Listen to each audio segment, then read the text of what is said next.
Patrick, je suis enceinte. Quoi? Non, ce n'est pas possible. Je ne suis pas prêt à être père. Patrick refuse la grossesse et la femme, n'ayant pas les moyens nécessaires pour garder l'enfant, a déposé le bébé au bord de la voie, sans savoir que cette décision allait bouleverser plusieurs vies. Amara marchait lentement, son bébé serré contre elle. Ses yeux étaient remplis de larmes. Son visage fatigué montrait toute la souffrance qu'elle portait depuis des mois. Depuis qu'elle avait annoncé sa grossesse à Patrick, tout avait changé.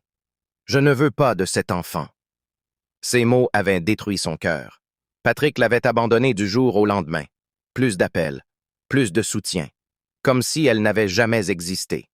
Quand sa famille avait appris la nouvelle, les humiliations avaient commencé.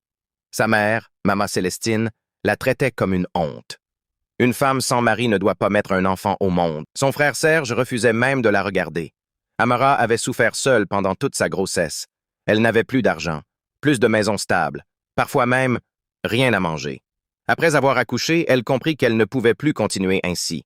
Son bébé méritait mieux qu'une vie de misère. Elle arriva près d'une vieille route presque vide. Son cœur battait très fort.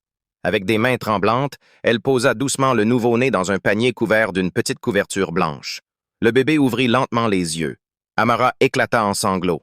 Elle caressa son petit visage une dernière fois. « Pardonne-moi, mon fils. Maman t'aime, mais elle ne peut pas te donner la vie que tu mérites. » Elle resta quelques secondes immobile, comme si son cœur refusait de partir. Puis elle recula lentement. Un pas, puis un autre, avant de tourner le dos en pleurant silencieusement. Le bébé commença à pleurer. Chaque cri brisait davantage le cœur d'Amara, mais elle continua d'avancer sans se retourner. Quelques minutes plus tard, une voiture passa sur la route. Le conducteur, un homme nommé Daniel, remarqua le panier abandonné au bord de la voie. Intrigué, il s'arrêta. Quand il entendit les pleurs du bébé, son visage changea immédiatement. Il se précipita vers le panier et découvrit le nouveau-né. « Mon Dieu » murmura-t-il. Il prit doucement l'enfant dans ses bras. Aussitôt, le bébé se calma. Daniel resta silencieux quelques secondes, bouleversé par la scène. Il regarda autour de lui. Personne. Cet enfant avait été abandonné, seul. Daniel serra le bébé contre lui avec émotion.